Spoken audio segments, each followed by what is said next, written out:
aussi pourquoi faire attention sur la base.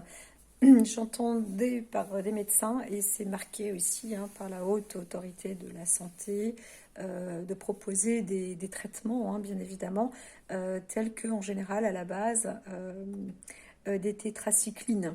Tétracycline, c'est en l'occurrence le nom d'une molécule qui s'appelle la doxycycline. Et je sais que j'en avais eu un moment, euh, pas longtemps, je ne sais plus pourquoi.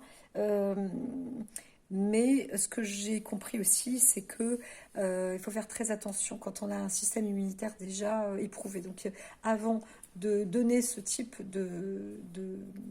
d'antibiotiques, puisque c'est une substance chimique qui arrête la prolifération des bactéries, eh bien, elle saisit aussi le système immunitaire de la personne.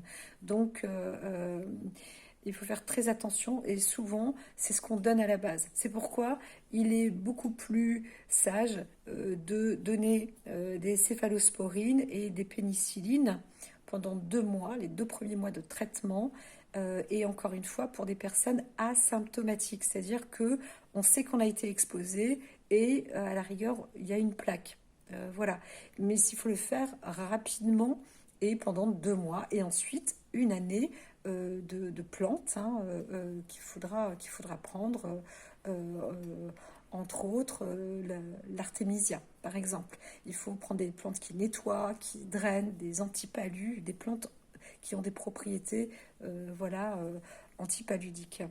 Euh, voilà, parce que ça englobe tout, hein. Le palud, c'est pas juste on a froid, on fait des crampes, mais ça fait partie des symptômes qui sont les plus vifs et visuels de chez, au travers des autres. Voilà. Euh, mais à l'intérieur de soi, on n'a pas que ça.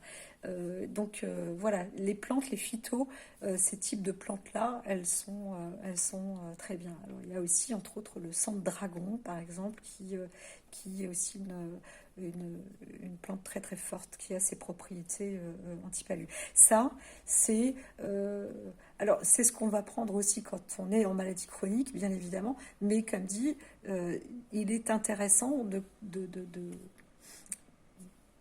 prendre tout de suite en main euh, les traitements quand on a été exposé, et juste être asymptomatique. Voilà, avec un seul érythème migrant, même pas de maux de tête ni rien, et bien là, on a quand même toutes les chances de passer au travers.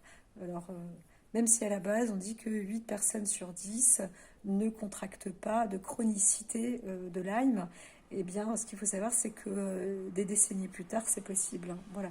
Moi, je ne raconte pas pour l'instant ma vie, mais à un moment, je dirais aussi comment ça s'est déclaré. Et, et puis, voilà. Donc là, c'est pour l'importance. Dire, il vaut mieux prendre céphalosporine avec amoxicilline que d'avoir amoxicilline, des pénicillines avec des tétracyclines. Voilà.